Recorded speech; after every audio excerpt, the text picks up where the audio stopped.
Welcome to the Twist News. I'm Erika Grey. Today I was listening to Vasily Nebenzya. He is the Russian UN ambassador, and he was speaking about Ukraine, of course. And he was talking about the European Union and Russia, and the European Union and the United States. But his view, which we're going to look at in just a few minutes, and you're going to listen to parts of his speech, his view, I've heard before, is the idea that the European Union is following the lead of the United States, and that the United States has essentially led the European Union into the Ukraine-Russia conflict. So let's take a listen to what he had to say, and we're going to go over, and you're going to get my 2 cents. That's right, my 2 cents on the topic, because I have a lot to say here on this issue. So let's hit it. Oh, hit it. My hammer. I like my hammer. Ukraine is not the only one losing from this conflict. After all, perhaps the main loser is the European Union itself. I would like to take this opportunity to address the representatives of the European Union countries. You spent so long building the European project. You were proud that you managed to formulate a common foreign and security policy. We remember the times when the European Union cherished plans for its own geopolitical role. It had a special opinion on a number of key international issues. We are amazed at how easily you gave up all these ambitions. Returning to the ranks of obedient U.S. satellites on command, the conflict in Ukraine, which you are so diligently fueling by raking out the remains of weapons from European arsenals, aggravates migration problems in your countries. It affects your energy sector. As we learned this week, the direct losses of Germany alone, considered the locomotive of the EU, from the anti-Russian sanctions imposed by the United States amounted to at least $200 billion. Strictly speaking, where are European interests here? It's a pity that you forgot that the United States and Great Britain have always been the main beneficiaries of any conflict on the territory of continental Europe. And they deliberately incited contradictions in this space in order to prevent the emergence of another geopolitical competitor, a united Europe that lives in peace and cooperation with its neighbor, with Russia. Consistently, through young Europeans pursuing American interests, they injected you with Russophobic poison, and in the end they completely poison you. And now, instead of strategic partnerships and profitable joint economic projects, you are painting Russia as an enemy. And you are shooting yourself in the foot, supposedly freeing yourself from energy dependence on our country, falling into a more stringent energy dependence on the United States. Moreover, today not only Ukraine, but the whole of Europe risks once again becoming a springboard for military confrontation. So Nebenzya says, strictly speaking, where are European interests here? It's a pity that you forgot that the United States and Great Britain have always been the main beneficiaries of any conflict on the territory of continental Europe. And they deliberately incited contradictions in this space in order to prevent the emergence of another geopolitical competitor, a united Europe that lives in peace and cooperation. This is loaded because it's alluding to this relationship, this partnership with the United States, the UK, and frankly, in my opinion, this is dated. This is a different order.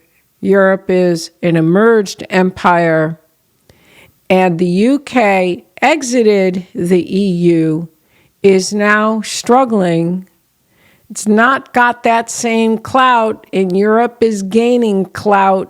Okay, so let's see what he said next. With its neighbor, with Russia. That is loaded. To prevent the emergence of another geopolitical competitor, a united Europe that lives in peace and cooperation with its neighbor, with Russia.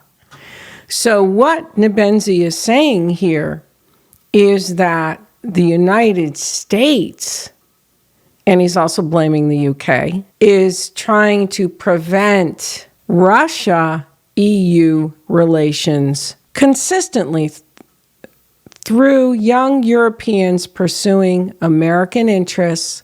They injected you with Russia-phobic poison, and in the end, they completely poisoned you. He's got a point here because of NATO and this whole idea of sovereignty and this stressing of sovereignty and Ukraine having sovereignty. He's got a point. He gives the United States too much credit. And now, instead of strategic partnership and profitable joint economic projects, you are painting Russia as an enemy, and you are shooting yourself in the foot. Russia had tried to get in on agreements and was poo-pooed by the European Union. But what Nebenzya is saying here is he blames this on the United States, supposedly freeing yourself from energy dependence on our country, falling into a more stringent energy dependence on the United States. Got a point there. What Nebenzya is saying is he's blaming the influence of the United States on the European Union for the war in Ukraine. Europe is after that wheat crop. We know that Europe wants Ukraine as part of its union. But maybe what Nebenzya is saying here is that there could have been some kind of a agreement between Europe and Russia.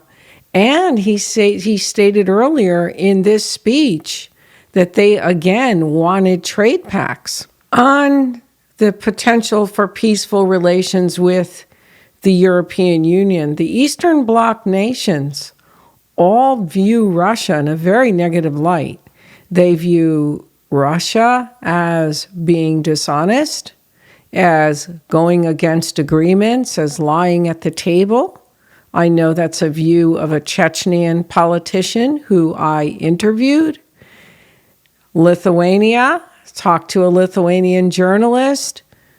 You can't convince him otherwise either.